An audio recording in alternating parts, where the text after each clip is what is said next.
ఈ విశ్వమంతటికి ఏకైక సృష్టికర్తవైన నా ప్రియమైన పరలోకపు తండ్రి, మీ పవిత్ర పాదములకు హృదయపూర్వకంగా వందనాలు. నా జీవితంలో చూపించిన మీ మంచితనం అంతటిని బట్టి మిమ్మల్ని ఆరాధించి పూజిస్తూ ఈ సమయాన్ని దీవించుమని ప్రభువైన యేసు నామములో స్తుతించి ప్రార్థించి వేడుచున్నాము తండ్రి.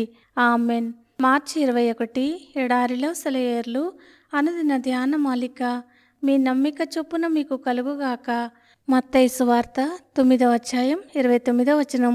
ప్రార్థనలో పరిపక్వం కావడం అంటే పరిపూర్ణమైన విశ్వాసంలో పాదం మోపేంత వరకు సాగిపోవడమే. ఇంకా ప్రార్థిస్తూ ఉండగానే మన ప్రార్థన దేవుని చేరింది, అంగీకరించబడింది అన్న అభయాన్ని పొందాలి.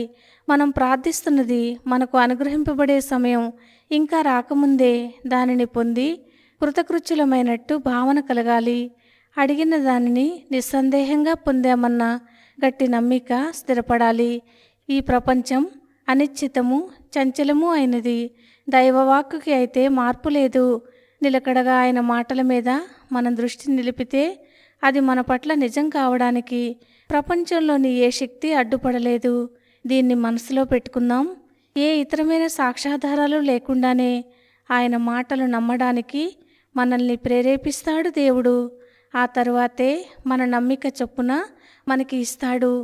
ఈ వరం ఇచ్చానంటూ వచ్చింది ఆయన అమోఘ వాక్కు. హెబ్రీ పత్రిక 13వ అధ్యాయం 5వ వచనం.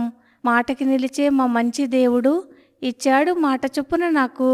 2వ కొరింథీ 1వ అధ్యాయం 20వ వచనం. పెంతెకోస్తు కాలంలో ప్రార్థన బ్యాంకు చెక్కు లాంటిది. దాన్ని బ్యాంకులో ఇచ్చి దర్జాగా డబ్బు తీసుకోవచ్చు. దేవుడు పలుకగా ఆ ప్రకారం ఆయను. ఆదికాండం 1వ అధ్యాయం 9వ వచనం.